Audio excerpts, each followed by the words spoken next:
Tonight, our ambition is scaling out a bit from last night's webinar. We'll be looking at community scale and what we can do to expand the ability of the communities in which we live and work, and often focus our activism, expand their imaginative capacity. This is vitally important work. We cannot, after all, build what we cannot imagine. Our collective imagination seems to be under unprecedented level of assault at the moment. As communities, as networks, we need to be able to rebuild our capacity to not just dream, but dream big, to ask what if, and to then use that as a foundation and the springboard for action. And in a beautiful circularity, it is the work that we do and how we do it that inspires people to imagine what a different world is actually possible.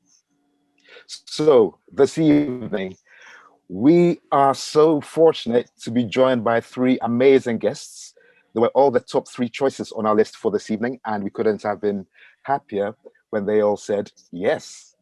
So allow me to introduce them. First, we have Daniel Raven Ellison. Daniel, please say hi. Dan? Hi, how are you doing? Oh, there he is. Thank you, Dan.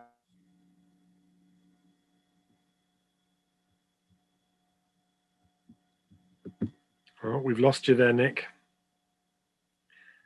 We seem to have lost Nick there. So maybe I'll introduce Dan while we're seeing if Nick returns. So Daniel Raven Ellison describes himself as a parent, guerrilla geographer, national geographic explorer, Ordnance Survey Get Outside champion, former geography teacher, and he led the wonderful campaign to make London the world's first national park city, a beautiful piece of Imagineering. His work focuses on challenging himself and others to see the world in new ways. He does this by combining creative exploration, geography and communication to tackle social and environmental challenges. He is currently working on a new project called Slow Ways. The idea for this is simple: to collaboratively create a network of 7,000 plus walking routes that connect all of Great Britain's towns and cities. In 2018, he completed a 100-meter nano expedition for Friends of the Earth to make the Earth in 100 seconds, a short film I'm sure many of you will have seen, that it reveals what the United Kingdom looks like in its correct proportions. Each second of the film equals 1% of what the UK looks like from the air. It's beautiful. In 2019, he worked with Jack Smith to make the Netherlands in 100 seconds. He's walked across all of the UK's national parks and cities wearing a mind-reading device, about which we all need to hear a bit more, I think. Walked the height of Everest by only using London buildings, authored children's books, and completed 125 adventures around the country with his son. He's also been working on a project with Friends of the Earth to work with residents of a London neighbourhood to make their streets incredibly more green and wild. He regularly gives talks and keynotes on adventure, exploration, play, education, conservation, technology, and cities. Nick, are you back? Shall I carry on? I am back. I am back. Guess who's back? All right. So thank you so much. Thank you, Rob, for picking up there. And it gives me such great pleasure to introduce my dear Afshin Kabir Rashid, who I've worked with in Brixton, who's CEO of Repowering London and chair of the Brixton Energy Solar Cooperatives, the UK's first inner city community-owned solar power stations. Afshin is also co-chair of Community Energy England, and she sits on the board of Friends of the Earth. Prior to founding Repowering, she was a senior policy advisor at the Department of Energy and Climate Change. She is a community energy specialist with 15 years experience working with communities and local, regional, and national government. She has a master's in geography and master's of environment in environment science and society, as well as an honorary doctorate. In 2016, Afshin was awarded an MBE for her work delivering renewable energy to deprived London communities. And in 2018, she won the Regen Clean Energy Pioneer Award. So welcome, Afshin. Okay, and our final speaker is Kamran Shazad. Kamran is a grassroots community activist, sustainability lead for the Bahu Trust and the climate change advisor to the Mosques and Imams National Advisory Board. He is passionate about working and empowering people to guide behavioral change within their communities and simplifying the language on climate change and climate-friendly living. Kamran is also the community capacity builder for Faith for the Climate and has helped develop a number of faith-based community toolkits, video messaging campaigns, and promotes sustainability and positive environmental behavior for various faith communities. He has been awarded Chartered Environmentalist status by the Society for the Environment and is a full member of the Institute for Environmental Management and Assessment. Thank you all so very much for joining us, for saying yes. As I said before, you were top of our list and we couldn't have wished for better. You're all very welcome. Thank you. I'll pass over to Rob now. So I'd like to invite each of our speakers to share 8 to 10 minutes with us of their reflections on a couple of questions. How can we best support the communities in which we live and work to expand their sense of what the future could be like? What a low carbon, more just, equal and fair future could be like?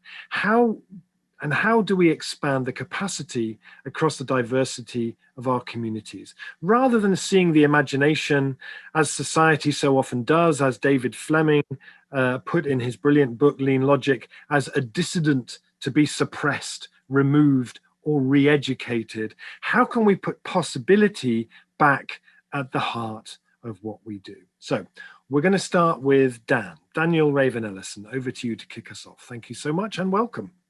Thank you very much. And thank you very much for such a complicated question to tackle over 8 minutes. Real pleasure to be here. Welcome, everyone. Hi. Yeah, my name is Dan. I'm a guerrilla geographer. Guerrilla geography is radical, alternative, creative, surprising geographies. It's great to hear that Afshin is a geographer too. And I worked on a number of different geography projects that challenged myself and others to think differently about the world. About 8 years ago, I started a campaign to make London the world's first national park city. And really that campaign was the campaign for that was furrowed into the ground by asking lots of people a question. And if you read Rob's book, you might know that question was, what if we make London a national park? What if we make London a national park city? What might that mean for you as an individual? What might that mean for your school, your family, for your community? And in the National Park City campaign leading up to its launch in 2019, we'd always follow that question up with a really important question, which is essentially, why not? And essentially what we're always working to do is try and tip the balance where enough people are daring, feel comfortable enough to dream and think through that what if question, that we create a tipping point that enough people are asking why not, that maybe actually we get some traction in schools and communities and other places. And I think the idea of the National Park City encourages and nurtures all kinds of what ifs and why nots. So if you live in a national park city, which is fundamentally about having a better relationship with nature, with yourself, with others, then what if the canals were clean enough to swim in? What if there were beavers in those canals? What if schools had far more outdoor learning in them? And if we're a national park city, well, surely, of course, those things would happen. Surely our streets would be 10 times greener. Why wouldn't we be doing those things? So I think the idea of the National Park City creates both an aspiration, but it also creates a tension, a political, a cultural, and emotional tension around those things when they're not actually achieved. And if I can quickly, I'd like to sort of offer a quick geography framework around how I tend to think and thinking about the National Park City and other things. And it's this framework to think about answering Rob's question about imagineering and thinking about involving communities and creating these better places of the future. So 4 geographical concepts for you. The first one is the idea of creating space, right? We need to create space to think, to act, to be creative. We need to create places that we can be held in, to create memories in, places that we can shape identities and think about the importance of your home, your city, your country, where you are. We need to create connections between those spaces and places, but also in our brains as well. So as well, connections between people, between places, between thoughts and ideas, and crucially for me, throughout the whole of the campaigning on the London National Park City, working with all the campaigners who helped to make that a success, thousands of them, about giving people epiphanies, awakenings to the idea that something is possible. And fourthly, a key geographical concept, thinking about creating scale as well. Scale in terms of individual people's role, but how individuals can mount up to something much larger, be something far more of the sum of their parts. So thinking about scale of ambition, of capacity, of achievement, of hope. So I just want to finish very quickly. I don't know how much time I've got left actually, but with this other project I've been working on slow ways, which very much so taps onto these different things. And with the London National Park City, I think a key thing about that idea is that this notion of place, for example, we know what a city does roughly. It's where we sleep and where we work, right? We know what a national park is. Well, actually, the purpose of a national park is to have a better relationship with nature, to enjoy ourselves and to enhance culture. So the idea of a national park city is about changing the identity of the place, changing the purpose of the place. So it's not just about working and sleeping in, it's about a better relationship with nature and enjoy ourselves too. But the national park city idea is also about space. It's landscape, right? And what that landscape idea of national parks gives us is that everyone, everything, and everywhere in the national park city, that landscape is involved with that mission, whether they know it or not, like it or not, whether they're aware with it or not. The challenge is to increase the awareness, get more people involved and on mission, as I would say. Thirdly, with the national park city, there's a really crucial piece here about connection. Both connection between places and people to catalyze good ideas and practices, but crucially a connection in language. Now, the national park language doesn't work for everywhere in the world, but in this country and in many places, we know what the national park is for, so it gives us a common vocabulary around that mission. This other project I can tell you about very quickly, Slow Ways, creates a very interesting thing around this political tension between places and connections that I'm describing, both in people's hearts and minds and imaginations, but also in the physical landscape as well. So I'm just going to share my screen very quickly. So Slow Ways is a project that started last year, and about 700 people, including some fantastic people on this call, about 700 people volunteered a year's worth of time in a single month during the first lockdown to create 100,000 kilometers of routes that connect up all the towns and cities in the UK, as well as thousands of villages. This is a walking network where people can walk to neighboring places, or they can combine journeys for long distance journeys. This is about creating opportunity for other opportunities to be born and other opportunities to be created. And a key idea behind the structure of this network is that you should be able to walk between neighboring places, right? With a climate emergency, a health emergency, economic challenges, you should be able to walk between neighboring places. And that framework creates ideas of where you may go and what you might do, the kinds of journeys you might take. But it creates a very interesting tension that I want to finish on, which is the difference between desire lines and the routes people have to take. So here, on this map, the straight lines are the skeleton of the Slow Ways network. As the crow flies, the straight lines of how to get to a neighboring place. And the wiggly lines are the routes that people actually have to walk in order to avoid private land and busy roads and these kinds of things. So here in the far southwest of Britain, down in Cornwall, the bigger the shadow, the greater the level of deviation you have to follow to get to your final route. Now, doesn't this, at a hyperlocal level, create a very interesting tension for people who have to walk twice, 3, 4 times as far to get a pint or see friends or go to a funeral instead of taking up other options? So I think this kind of thinking can help to spark people's imaginations of what should be possible, right? And begin to imagine what the actual routes should be to complete these journeys. I would not like straight line journeys right through the country. I like a bit of wiggle, but people should not have to walk as far as they are at the moment. So I think in people's imaginations, we can create hope, but it's also important to highlight tensions to create the energy for change to happen. Thank you, Dan. Amazing. You've still got 4 minutes if you want them, and you flew along. And if I don't know if you're done. I'm done. Done. Much. Okay. Thank you. Wonderful. Someone else can have my minutes. Okay. So very, very generous there. So I'm handing over to Afshin. Let's hand that question over to you. Thank you. Yes, a challenging question. I've taken a different view on this question in terms of how I'm going to present. And usually I use my standard slides about repowering, about community energy, how you can make it happen, and what we're doing today. And I thought of doing it differently, thinking out of the box, and wanted to share some of our reflections over the last year as an organization, how we have evolved and some of the principles that we've embedded that's harnessed a different culture. And I feel there's something in that I want to share with you. And repowering, just to give you a bit of context, repowering, we specialize in community energy. We work with communities, provide them with the right tools and enable them to develop, fund and manage their own low carbon projects. And this could range from putting solar panels on a roof in a school, or it could be giving advice on switching energy tariffs, or we're also developing models of being able to supply the locally generated electricity to the residents living in those houses. So lots going on there. But last year, who would have thought that things would have panned out the way it did in 2020? And as an organization with a team of 10, we were like, we wouldn't have been able to plan for what happened and how we managed the transition that took place then.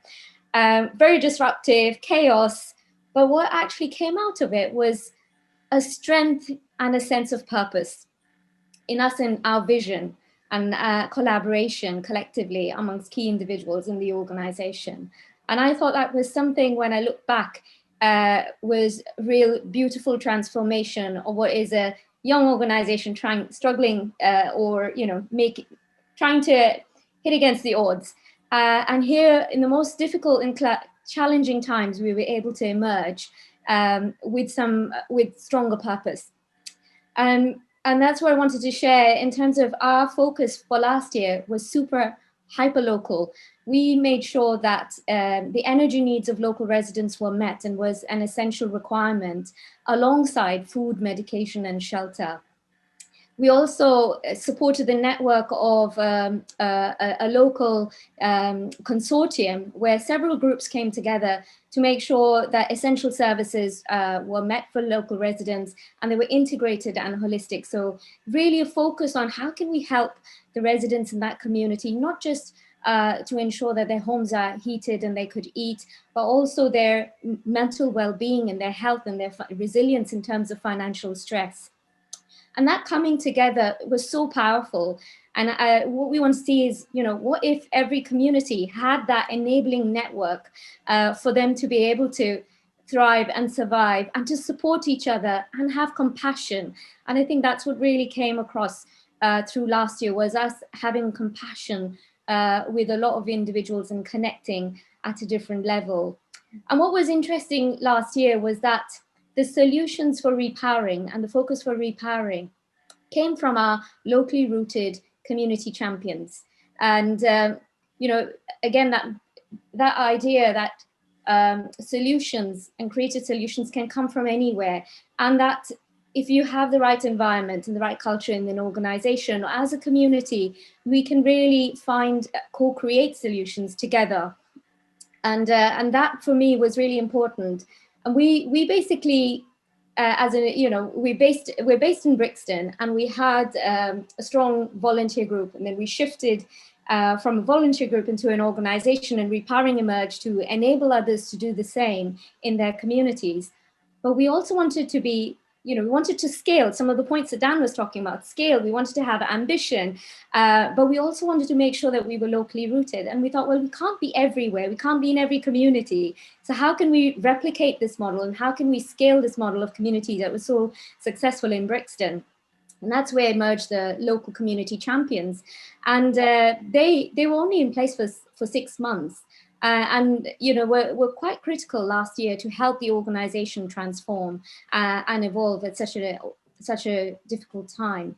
And we more recently, we're sharing our thoughts about what if, and the what if that we're considering is, what will a local energy service model look like? How will everyone have access to affordable, clean, renewable energy?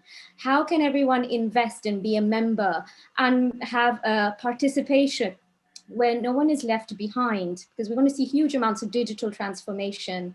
How can AI, what if AI was to do all the, the mundane, inefficient things that, we struggle with? Like, why not AI sort all of that out? While we as individuals and, focus on the culture, on the strategic thinking, on the solutions, on the creation of new things. What if everyone in the community had access to a personal advisor? What if everyone in the community had access to free energy and electricity? And we know that we're working on innovation trials at the moment, looking at how we can supply electricity, and we're working with existing suppliers to do that. We know what's not working. So, we wanted to think about, okay, what can work, which would be a community-led response and a community service model. And it's great for us to be able to dream and imagine and think. And the reason why, as an organization, we're able to do this is because we've created a culture where everyone feels safe and everyone can share their views, and they know that they will be heard and that their voice matters. And most importantly, people have a sense of agency in terms of their work, how they shape their day-to-day job, how they shape the strategy of the organization, and importantly, the outcomes we create in the community we live. And I thought that was really powerful. And to me, that sense of purpose is so important. And when I look back and think about our days as Brixton Energy, we're a group of individuals who really shared that sense of that vision, that future of a fair, local, cleaner energy system where benefits stayed in the local economy. And that sense of purpose and that shared vision has led to, successful Brixton Energy projects, to repowering, helping other communities in across London. So we've got projects in North Kensington, in City of London, in Hackney, and there are others who are kind of inspired in doing the same, and this ripple effect.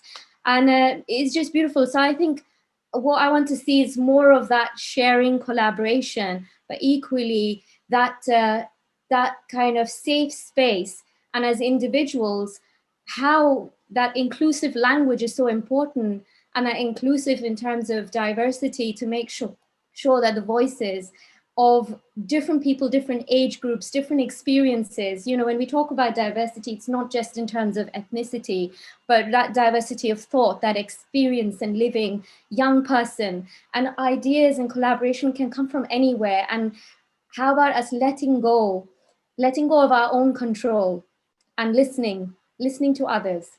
So that's what I want to leave you with. Afshin, thank you so much. Wonderful. And Kamran, we're going to hand over to you now. Kamran.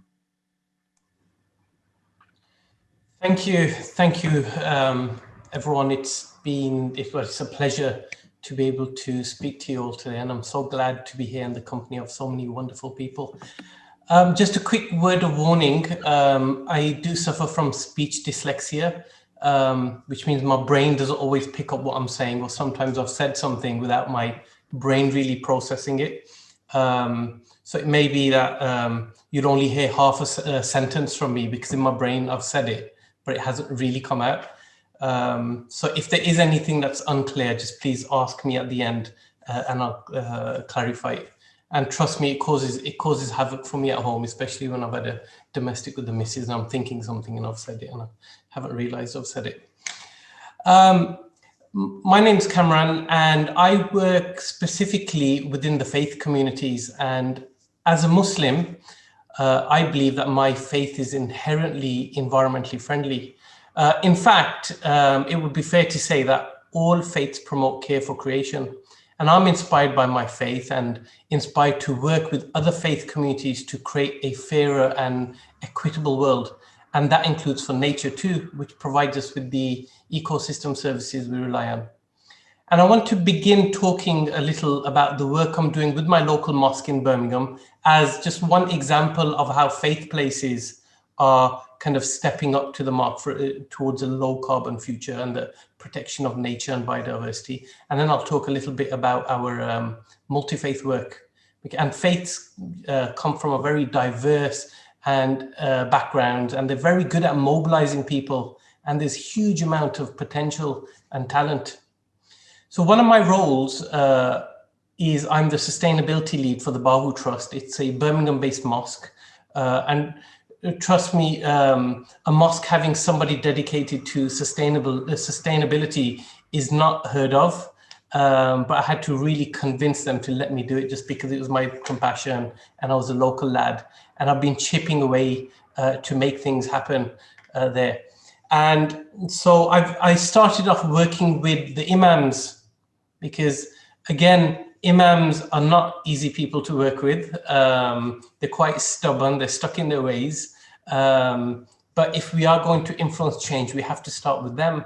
So we developed workshops on a faith-based approach to tackling climate change, to protecting nature, biodiversity within our local areas.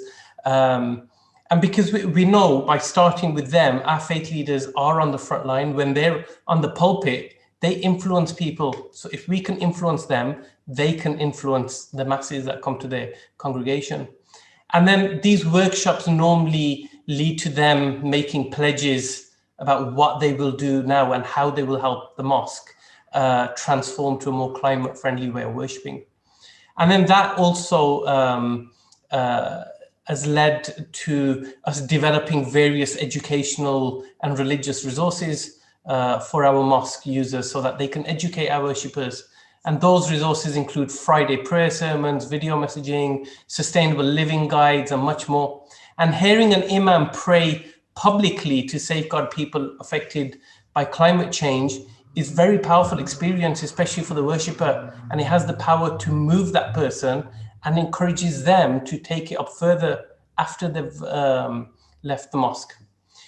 We've also done things like plastic-free iftars. Iftar is what we do in the month of Ramadan after when we open our fast, because unfortunately Ramadan has become this month of consumption, and it's fallen into that same trap as Easter and Christmas, where consumerism kind of kicks in. So we started plastic-free Ramadans to raise awareness and to shift into a new pattern of positive behavior, and continue looking at what more we can do going forward. And eradicating plastics isn't very easy, but we're committed to doing it, and we keep trying to reduce it as much as we can. We do community cleanups. There's a famous saying in the Islamic world that cleanliness is half your faith. So we organize regular community cleanups. We get the community on board to instill a sense of responsibility and ownership. So, you know, men, women, young, old, all families take part. We have solar panels out of 22 of our mosques around the country. 18 of our mosques now have installed solar panels for green, clean energy. So just remember, places of worship have thousands of people attending on a regular basis. And if they see something happening in the mosque or in the place of worship, they'll also adapt that in their own lifestyles. But the reason for telling you these things, you know, they're just actions that I'm describing, and some may sound really great and some may just sound really standard, but they don't mean anything if we don't mean them in our hearts. So our main transformation needs to be spiritual. You know, we can organize as many events and activities all we want, but if they're not tied into genuine faith values, they don't last very long, and they'll only become token gestures. As something that troubles me, and I suppose this fits into the whole what if, something that troubles me is the thought of 85% of the world's population identifies with a faith or a religion. And if we're so true to our faith and beliefs, then why is the earth in the crisis that it's in? You know, because as I mentioned earlier, our faith communities promote, you know, care for creation. So we need to reflect on what it means to be that steward on earth. And if we're to change, you know, the things as people of faith, the first thing we need to do is reevaluate our own faith stance. You know, so that's what I talk about, that spiritual transformation. We need to ensure that our faith practices align with our faith values. But I'm saying that, I don't mean to be completely negative, saying that we're now seeing the faith community around the whole world are starting to step up and start to mobilize. We're seeing faith movements and faith leaders, including the Pope, they're beginning to rise and mobilize. In fact, some of you may have noticed, today is an International Day of Action for faith groups, and you may have seen the hashtag Sacred People, Sacred Earth trending. So I think someone may have mentioned that. So in the chat. So I want to bring you, I want to show you a picture, which I want to highlight to you all. Can everybody see this picture? Mm-hmm. What you're seeing here is a 5-year-old boy surrounded by senior faith leaders. To the left, you see the former Archbishop of Canterbury and Qari Asim, who's one of the most senior imams in the UK. To the right, holding this child's hand, is Rabbi Jeffrey Newman, Some of you may know him from XR Jews. He was famously arrested for making a stance during the Extension Rebellion, the rebellion a couple of years ago. Holding his other hand is Probjot Singh, another faith leader. He's the director, founding director for EcoSeek UK. And talking to the little child is a very senior Buddhist faith leader called Vishwapani. And this 5-year-old this 5-year-old boy is my son. And I mean, I suppose it explains his good looks too. But I'm ever so proud of this picture because, you know, and I asked my son, you know, we're all marching. This is the Time Is Now event organized by the Climate Coalition, and the faith leaders came out in force and the school authorized him a day off. But I asked my son afterwards when he came home, I said, what was that gentleman saying to you? And my son said to me, his name is Mikhail, by the way.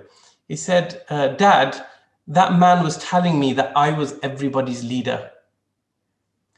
Now, imagine for a second the lasting experience that that boy is having, and that impression, that walk and those words and those people holding his hand, and that lasting effect, that impact that will have.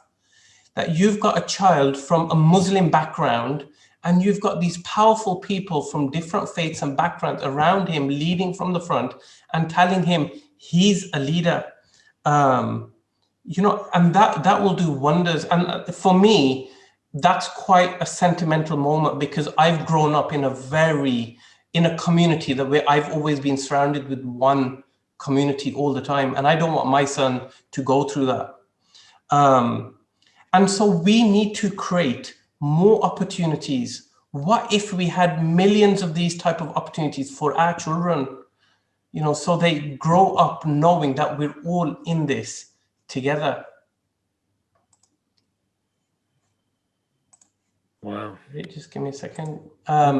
So that, as I'm ending, so since then, my current love story has been my friendship and work with EcoSeek, Hindu Climate Action, Eco Dharma, Muslims, Christian, Hindus, Buddhists, Sikhs, we're all working together. And as people of different faiths, we enjoy working with each other tremendously. And although we work within our individual faith groups, because that's where we have best influence, the fact is that we've all influenced each other. We talk to each other regularly. We seek advice and comfort and share good practice. You know, we all have this shared passion. We eat the same food, we drink the same water, we breathe the same air. So I want to end with this quote from one of my teachers, Dr. Fazlun Khalid. And someone once strongly said to him at an event that if your God existed, you know, he would be merciful and not expose his people to the impacts of climate change. And Dr. Khalid simply replied to him by saying, look, let's save the planet first, and we'll debate about God later. Thank you very much for listening, and I look forward to answering any questions you'll have later. Wow, Kamran, thank you so much. The chat is on fire, and I think it would be safe to say that there's not a dry eye in the house. Thank you so much. That was really beautiful and heartfelt and personal contribution to our meeting, for which we're all very grateful. I'd like to ask our three guests if they have any reflections on what they heard from the other two guests. Anything that sort of particularly stood out for you that you'd like to reflect on? Perhaps we can start with Kamran. Thank you.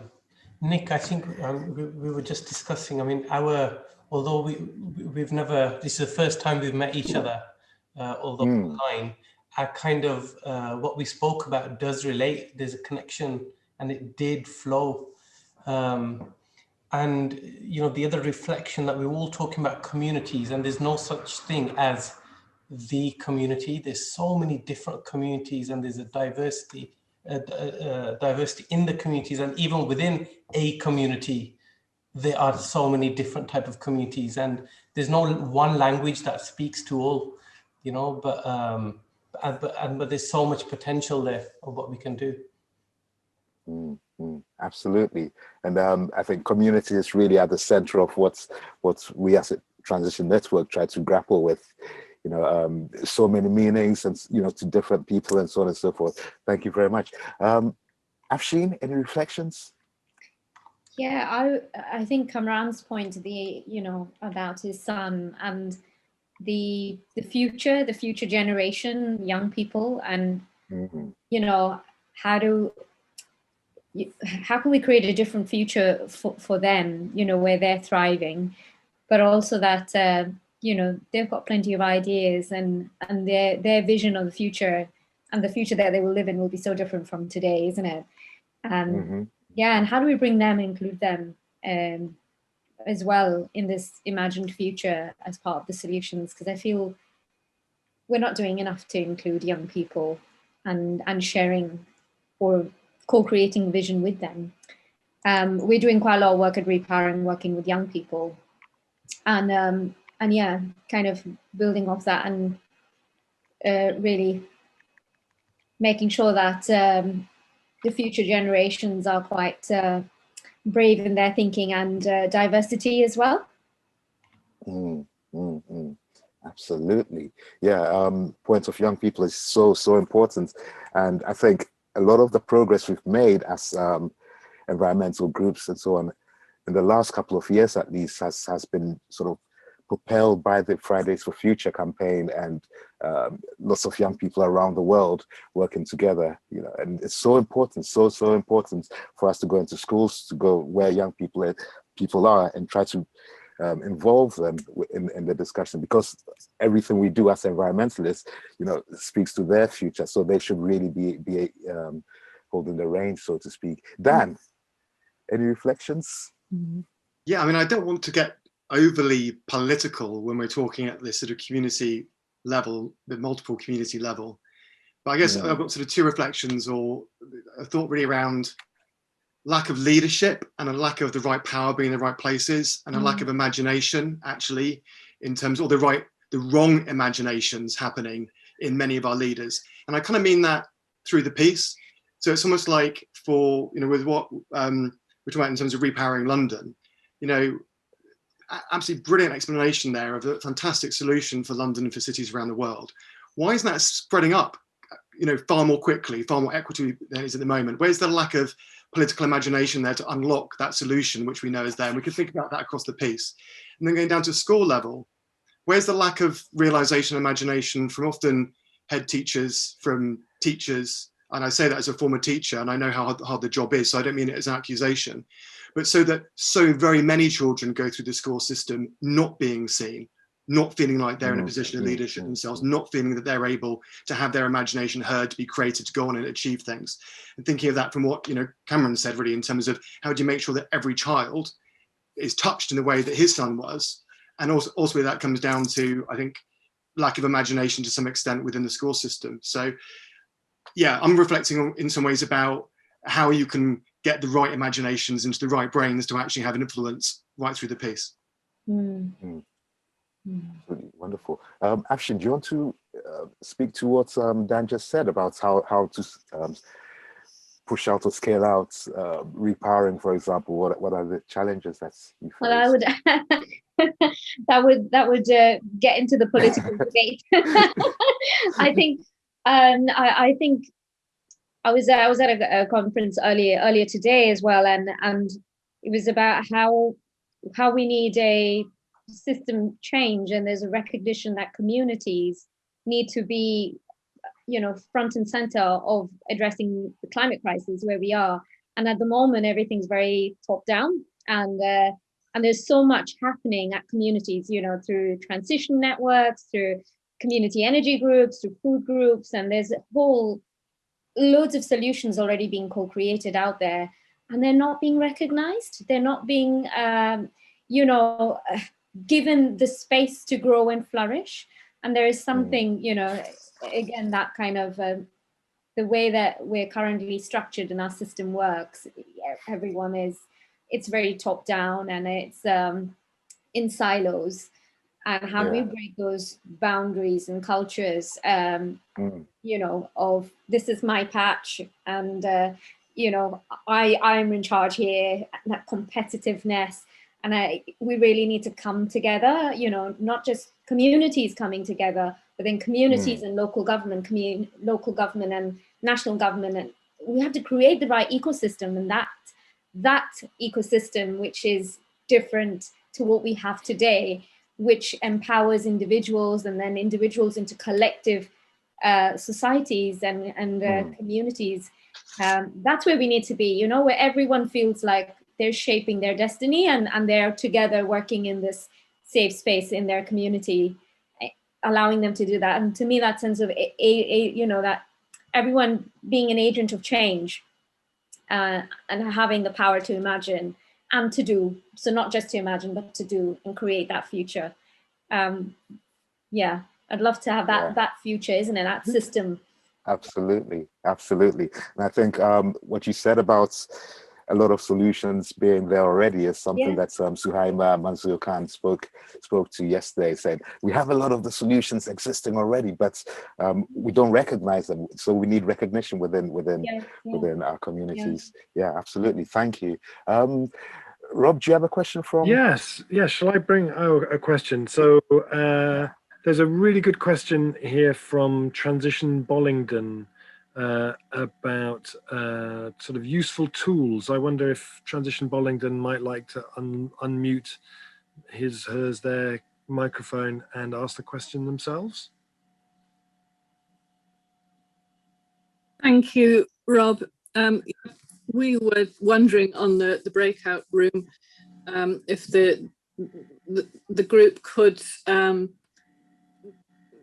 share ways that they may have found of eliciting engagement from within communities in the whole reimagining process.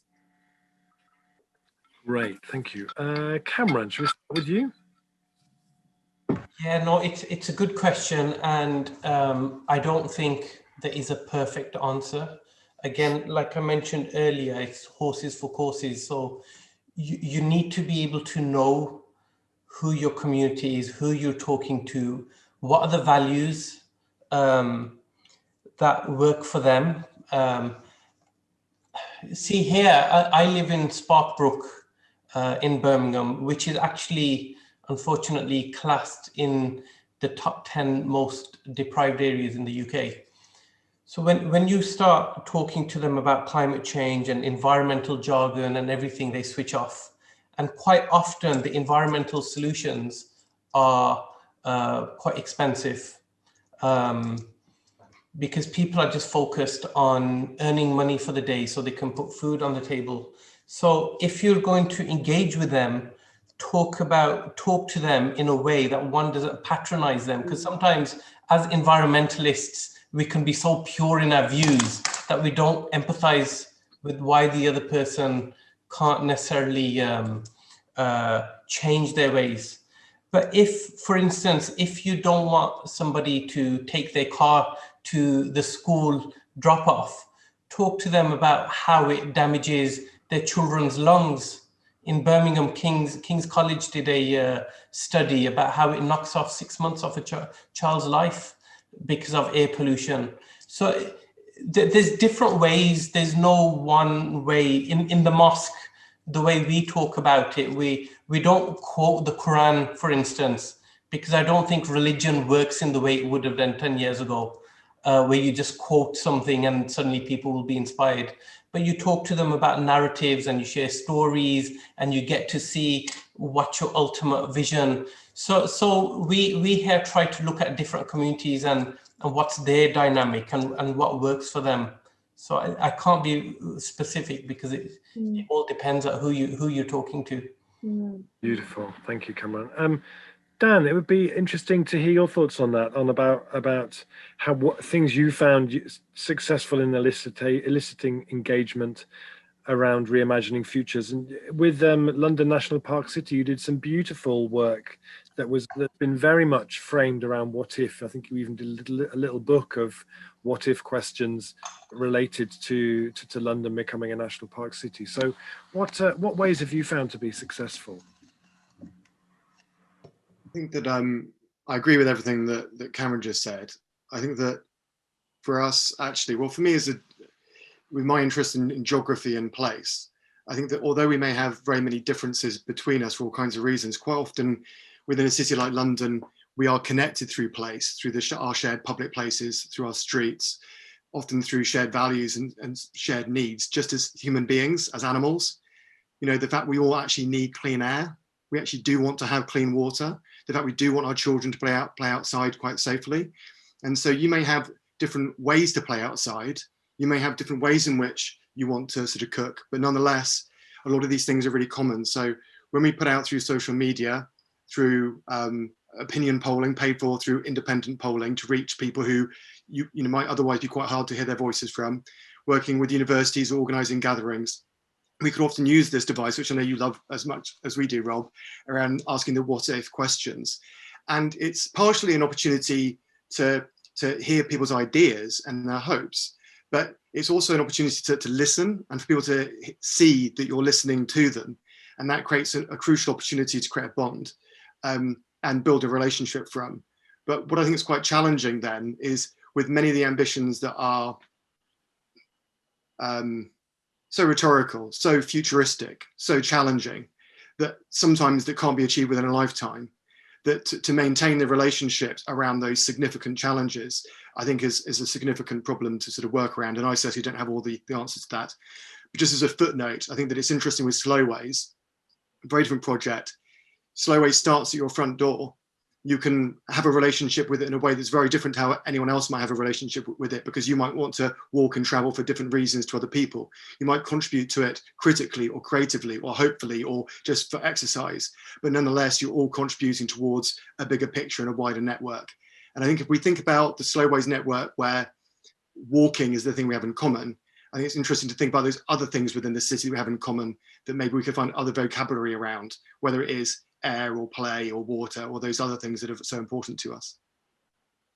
And Afshin, I remember hearing you speak a few years ago where you talked about the community engagement that went into the various Brixton solar projects that you did and how you built more and more bridges out into the community there. So at the very beginning, Brixton Energy Solar One was a very, very different part of the community than we're investing into Brixton Solar. I wonder if you might just give us tips in that, what you learned from that and what be replicable and useful to people listening in.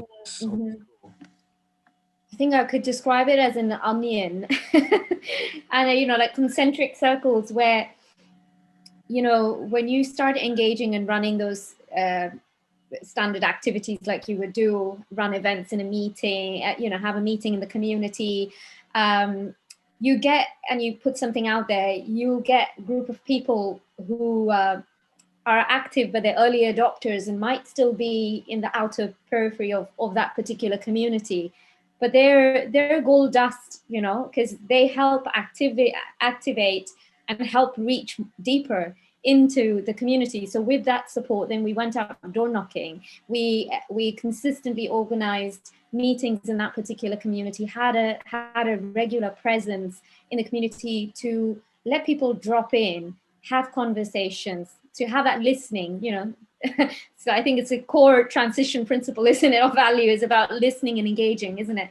And allowing to create that space. And slowly over time, we were able to penetrate into the community and find people who've been deeply embedded in the community, might not have been around environment or climate, but around other issues, around jobs, empowerment, equality. You know, they're all communities are active and want the best for their community, and they're always individuals, you know, the estate mamas, the you know, the TRA chair, or the, you know, that's a tenant resident association, you know. So it's like all of these networks, they're on their mission and agenda, but you have to bring them and find the right time, build a trust, bring them along that journey with you on being able to see that climate and climate change or the crisis isn't something that's out there, but is equally part of their community and impacts the community, and they're part of the solution. And that was our technique of really creating those spaces where you can have those conversations and also having those multiple approaches, because you could go into a meeting and there'll be quite a lot of loud voices in that meeting, and what you want to do is make sure that your view or your opinion or your plans are not influenced by those loud voices alone, but you find the time to have quality conversations with people and unpick why those voices are loud. Because, often those of us who work in community, I work in community energy, but it's very much community development as well. Everyone has their story and they're fighting for their corner, and they want their voice to be heard, and it hasn't been heard. And all of a sudden you come trying to sell a dream. They don't believe you. So I think the biggest success we had was on Bannister House in Hackney. It was a community in Hackney and Homerton. And when we first kind of said, what do you think if we put solar panels on this estate here? What would you think about it? And then, would you support it? And they're like, nothing happens in this community. We're always let down. It's never going to happen. And what difference did it make? And there was this, but it was based on their experience and their past experience.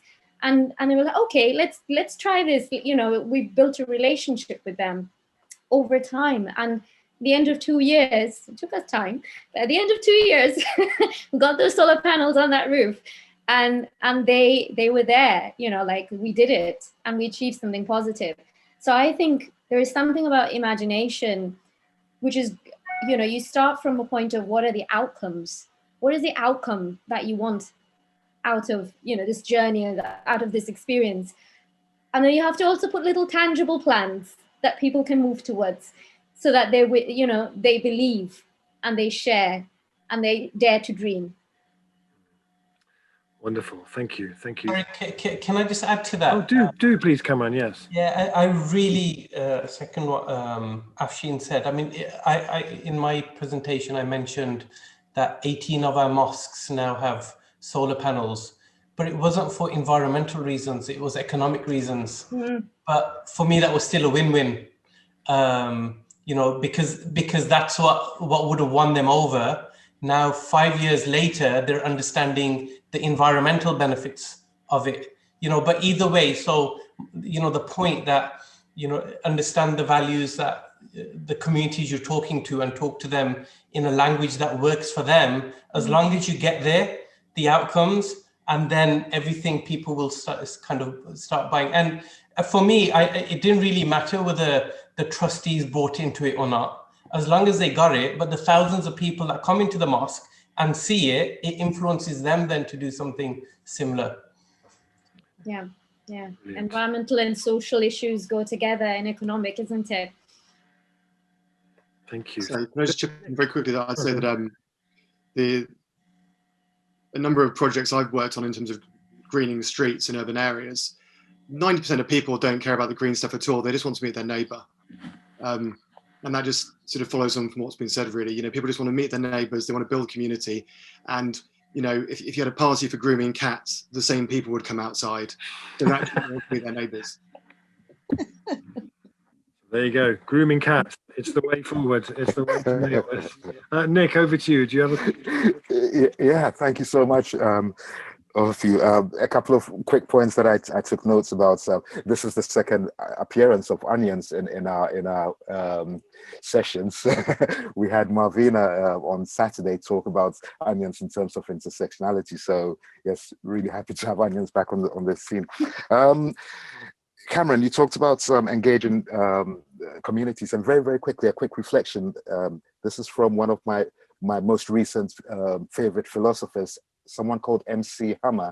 Now, some of you might know MC Hammer from making music, but MC Hammer said, before you try to engage people, before you ask the question, how can we engage people? But before asking the question, how, ask, why do you want to engage people? And I think that is a crucial point. If you ask why, then you can approach with integrity, with honesty, with decency, to people, and I think you'll get better traction there. Dan, Dan said, listen the importance of listening. And again, I echo something that Tom from Transition Barrow said a couple of days ago, which was, we have to listen, not to reply. We have to learn to listen, not to reply, but listen to understand. That is so crucial. And sorry, those are some quick reflections. Okay, so the question from Celia Hawksworth. Celia, would you like to ask your question? A question to Kamran. I was just very interested in what happened afterwards with your son. How did he process this whole idea of being now a leader?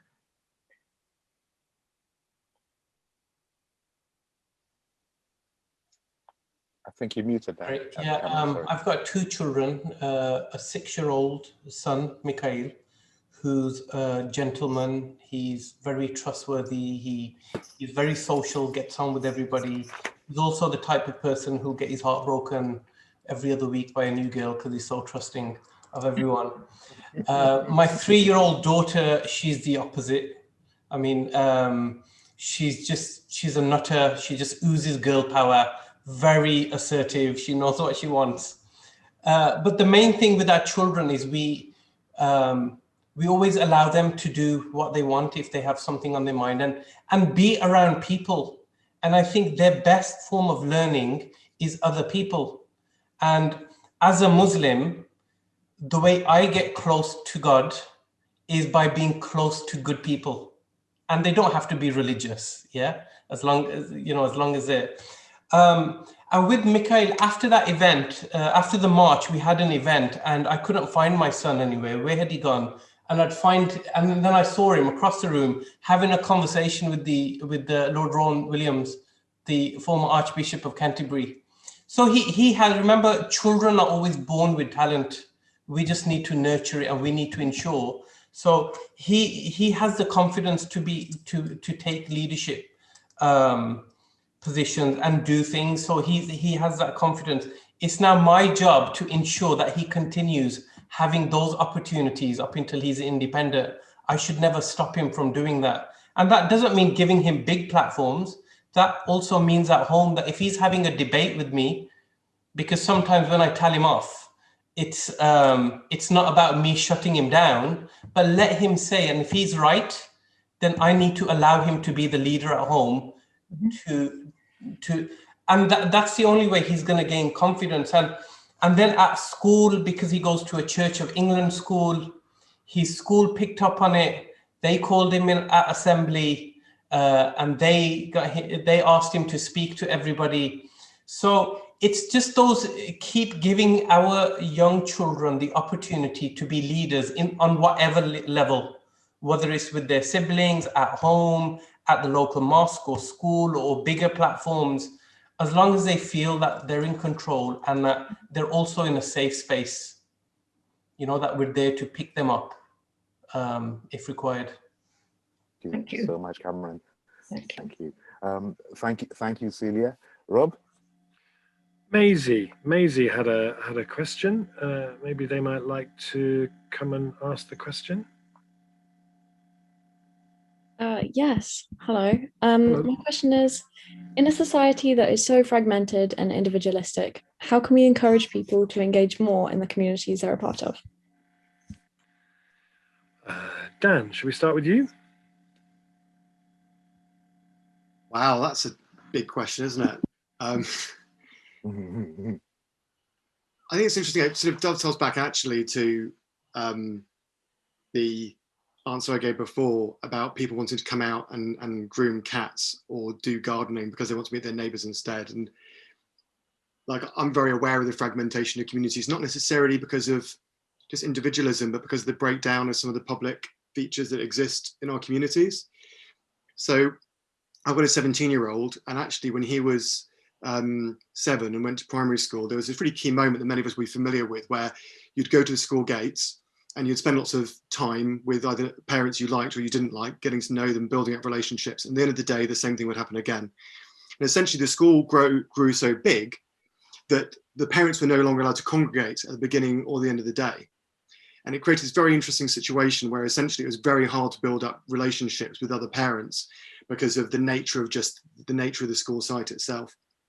And off the back of that, I realized that I really wanted my son at the age of 7 and 8 in London to be able to go and play in the park on his own with friends.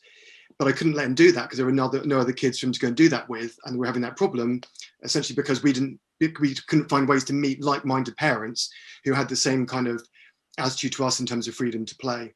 And that could be misunderstood as being about individualism.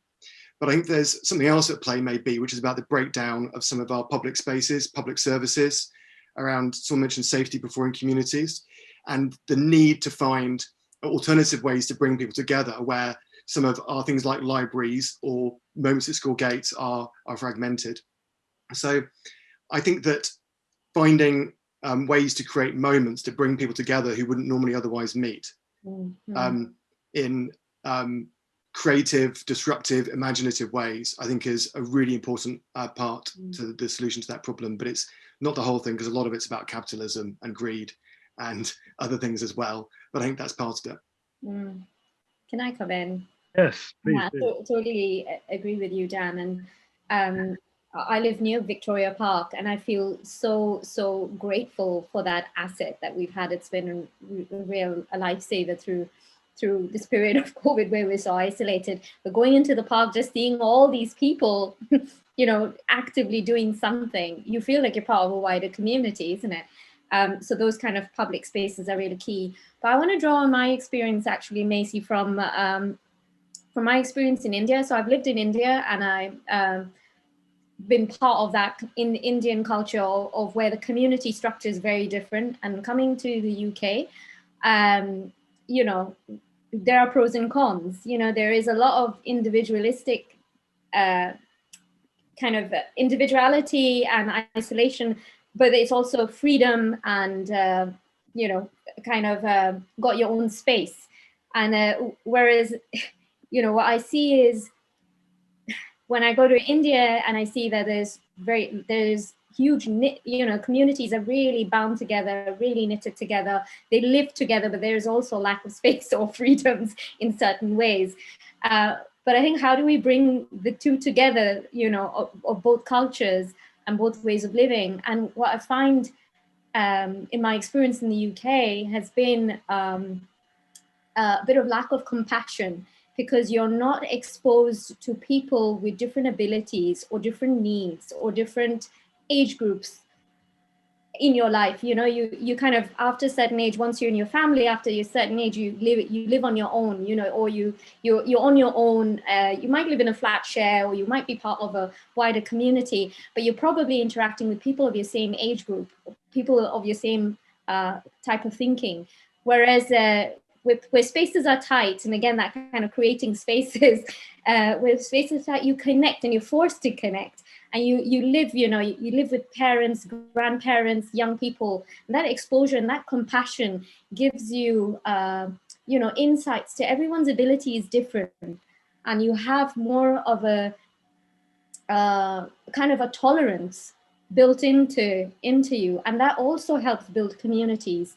And I feel like because we're losing that compassion or that tolerance, that we tend to stick with people who we are already familiar with because of those circumstances. And it's difficult to then break those barriers, to reach out to people who we don't identify with or have different experiences to us.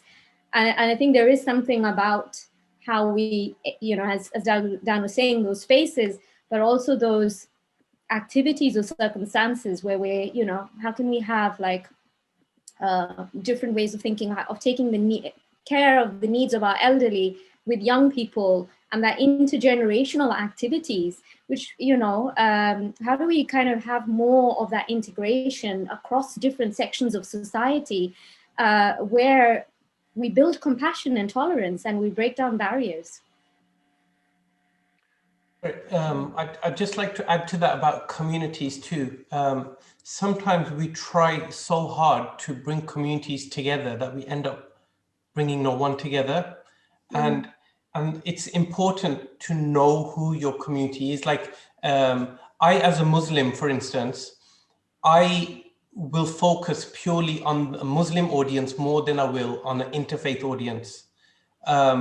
And the reason why is I know that I have more influence over a few thousand people who come to the mosque, and I'll be able to talk to them in language that they want to, than to focus a lot of interfaith work. And it's not, I'm not against interfaith or multi-faith. There's a role for it, and we do it, and we share good practice. But it's important that we, sometimes we try to talk to everybody, but we end up talking to nobody. So just be careful about how we try to bring communities together. And communities are also shy. You have to build community, you have to build the capacity of certain communities to bring them on the table with other communities. So there's lots of work that needs to be done.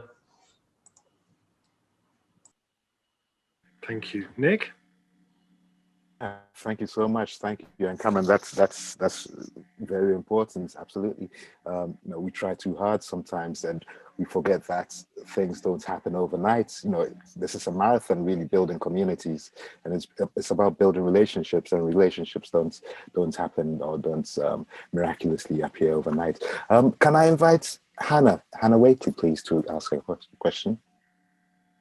Hannah? Yeah, sorry, I was just finding the unmute button. Yeah, thank you. So in our breakout room, we started chatting about climate grief and just how that saps our energy when we need to be carrying on with activism. And I was just wondering if the speakers had any advice for how they deal with that.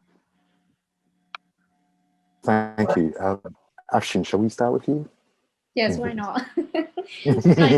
Climate grief, I think when we, gosh, it is a huge, we can't undermine the crisis that we're in, and it is a huge challenge for society as a whole. But I think when you look at the examples of what's happening and some of the solutions at a local level, at a community level, there's so many. It fills my heart with hope, and I think the fact that in the last couple of years, if you just see the change in the discourse, that climate and action, climate action is it's a big part of the national debate and discussion, and everyone is no one is, well, apart from the skeptics, there will always be some of them, but no one's debating the science, and everyone is recognizing the need to do something. And over the last year, we saw like a huge growth of our volunteers, people wanting to participate and get involved in community energy projects was huge. And we were actually, okay, well, what can we do? And how we've got so much energy and momentum. How do we mobilize and use this as an opportunity? And it gives me hope. It gives me faith and belief that the solutions are out there, the technological innovation is out there, people are behind it. We just need to carry on, doing what we do, but also building and challenging the system to make it work, where communities are recognized now, actually at front center of the change that we want to see. I believe, if I didn't believe of the possibilities and the strength and the power of community, I wouldn't be doing what I do. Because for those of you who've been involved in community energy, it's not an easy game. So it is that belief. And if you look 10 years back and you think where we are today, and if you think forward 10 years forward, the future could be so different. Like, you think about the technologies that we use and the lifestyle. A year ago, everyone had to go into work, 9-to-5 jobs. Everything's changed. And let's use this change, in this moment, to really make sure we don't go back to business as usual, like the pre-COVID days. Let's make something positive out of the change that we're all experiencing. So I'm full of hope. I hope you, we can collectively bring hope. Wonderful, thank you so much. It reminds me of something another favorite thinker of mine said, which is Carne Ross. He said, you look at a situation and you think, is this how do I feel about the situation? Am I optimistic? Am I pessimistic? Hope says, nah, I don't care about, that. I'm going to do it anyway. And so Hope just rides through and does it, irrespective of the possible consequences. Dan, how do you deal with climate grief? By basking in the sunshine that is Afshin's energy, and other people like that. Because at the end of the day, I think the people you surround yourself with, I'm not saying that you shouldn't spend time with people who are pessimistic about the future, but surrounding yourself with other people who have positive energy, who have a positive outlook, who are imagining alternative futures, who are thinking about how they can restore the future to what it should be, I think is a very good tonic for a lot of the depression I think we can feel for things when they go wrong.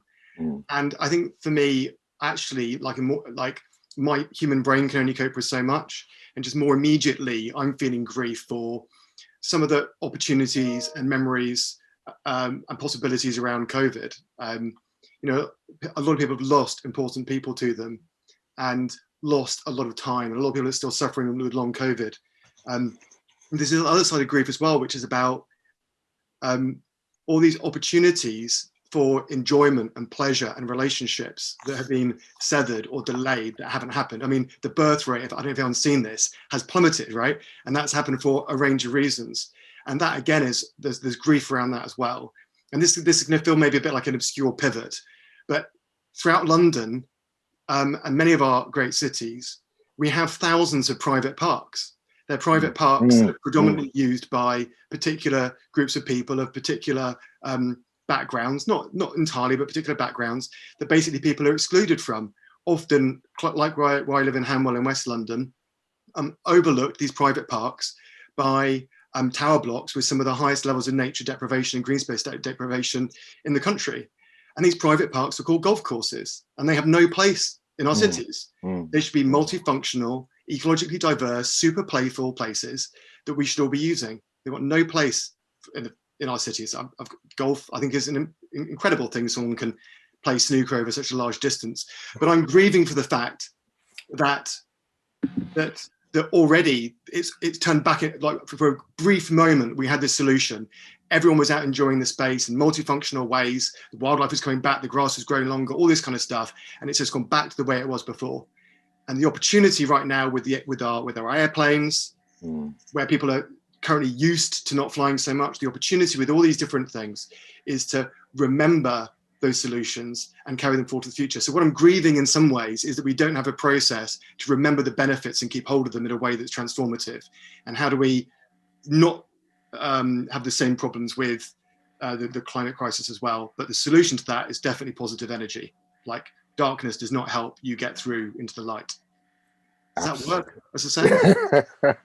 Absolutely. Thank you. And again, I'll reach out for a quote I gave a couple of days ago, which is Bertrand Russell, who said, gloom and doom are useless emotions. So, you have to try and build on the positive energy.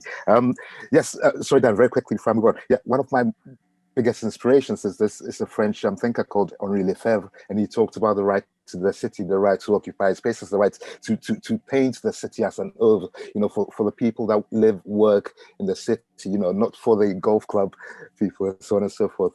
Kamran, how do you deal with climate grief? We're all human. We all have to, grief is very much part of our natural process, and it's how we come out of it. I do find it difficult quite often. Even now, Dan's hit the nail on the head around COVID. COVID is an environmental borne disease. We're focusing on social distancing, hand washing, vaccinations, but no one's really focused on why we've had COVID. It's not suddenly come out of nowhere. We've had a number of zoonosis diseases, swine flu, bird flu, MERS, SARS. So we're seeing the signs. Prior to COVID, all the climate solutions, our governments were saying, no, these are not possible. People will be out of a job. This is not possible. That's not. Suddenly, we're all able to do it. But the sad thing is that we're all looking to go back to normal, that we're forgetting why we're here. And what is it? People are dying to book their flights and dying to, we've had a taste of all this. This is nature saying, this is what I want to give you. Come on, help me out here. You know, Mother Earth is saying, and that's where the kind of sadness, in a sense, and this is then where I start thinking about our children. I'm sure all you guys do too, everyone. But how do I deal with it? I think about the pale blue dot. You know, that in the bigger realm of the universe, we're tiny, we're nothing. But we think we're everything. We think we're the universe. And if I get a moment to reflect on my deathbed, I don't want to look at what I achieved. What I want to, if I get an opportunity to reflect that I kept trying, I would be happy. That would be enough to stop my grief. That I don't give up and I continue fighting that cause, and I continue keeping myself around people that help me in that fight and keep my spirits up and keep my hopes up. As long as we do that, I know I can't control everything, but I want to just die knowing that I kept fighting and I never gave up, and that will keep my spirits up. That's so wonderful. Thank you so much, Kamran. And I just want to highlight something that you said there, that we seem to be scrambling to get back to the situation before COVID struck. And a lot of people are excited about this whole idea of build back better. And it's not a coincidence that with Transition Network, you know, we got this team together and we decided, no, we don't want to build back better. We don't want anything to do with what's happened before. We want to bounce forward. So there's no reference to going back. We want to do something better, bounce forward. Brother Rob, any other questions? Yes, well, firstly, I just wanted to thank everybody for those answers, and to thank Dan for the best definition of golf I think I've ever heard. It's basically snooker over a very long distance. I love that. I'd like to ask Marcus Perrin, if you might ask his question. Marcus has been a transitioner of many years' experience in standing and had a question. Nick, Marcus, over to you. Thanks, Rob. So in our breakout room, we heard a couple of really lovely examples about physical shared community space that the projects have been working on and creating. I guess my question for the panel is, if we're thinking about creating a physical space to bring our communities together, what would you consider as the vital ingredients to be thinking about when you're convening or creating those spaces? Thank you very much. Maybe Afshin, should we start with you? I think we've touched on some of those ingredients being, green spaces, open spaces, but spaces that break cultural boundaries as well. Spaces that feel safe, safe for people to kind of participate and enter into. I know they sound kind of really quite high-level concepts, but they can be created through design or and through imagination, really to bring those different elements together. It's a good question. I think that. Yeah, I think we've kind of touched on different elements of how we can co-create spaces. But yeah, maybe someone else. Dan, any thoughts? Yeah, maybe a specific example. I think that it's really interesting how I think many of us would agree that it's important that children have good childhoods. And the way we tend to conceptualize that is as a period of time, right? Like a lot of us are very comfortable thinking about childhood as a period of time. I think it's interesting to begin to think about a childhood as a place, a space, a bit like a neighborhood, and a bit like in a child's childhood over a period of time, you'd hope to have a certain number of experiences. When you begin to think about it spatially, it becomes actually quite contested. Because the first thing is, if you want your child to have a good childhood, right? You want children to have a good childhood, and there needs to be certain things in that space: place to play, space to hide, space to go when you're feeling afraid or lonely, spend to have time with your friends, all these kinds of sort of playful moments. And actually, if a child doesn't have a childhood that's big enough and doesn't include the things you'd expect a child to have, then something is going wrong. either with the parenting, right? Or there's something going wrong actually with the geography of that community in terms of safety, freedoms, community networks, in order for children to play out safely. And actually, this conversation around children playing outside is often brought down to people's individual experiences in a way that the conversation becomes so generalized, it becomes almost not very useful. And I think as a very pointed example, if a school, for example, was to work with the community to come up with an action plan around creating a childhood, then actually maybe they could bring together quite a sophisticated conversation about what politically, culturally is needed to happen in that space to allow that to happen. I think we can maybe take a similar sort of concept and imagine other spatial threads or themes through our communities, and imagine what you would want to have within that space in a very similar way to for children. You could do the same thing with other issues or themes or interests as well. Great, thank you. And Kamran? I think everyone's spoken really well and kind of covered everything, so I don't have anything else to that. Thanks. Wonderful, wonderful. Thank you. So Nick, yeah, to you. I think we're near. Absolutely. Yeah. Just very quickly, wanted to highlight the fact that I love this particular section, because this is where we have the Q&As, and we've done it this way because we think this is the point where we really learn from each other. You know, beyond the presentations, it's very important to get feedback from the breakout rooms and so on. And this is a rich learning experience. Thank you all so much for your questions. Rob, shall I hand over to you? Yeah, so this is the moment when we're going to turn to Fanny and see what Fanny has been doing with her beautiful artwork and her record of this evening. Fanny, let's hand over to you. Thank you, Rob. Whoa, thanks a lot. Amazing conversation. It has been a lot of hope from my side, and yeah, I will show you a bit of the drawing and the evolution of it.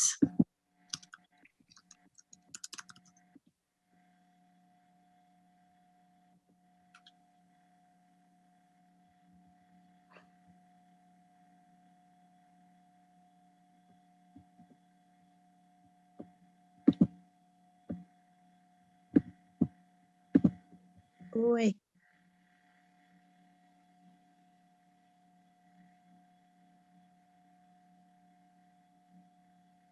I look like David Baddiel, just saying.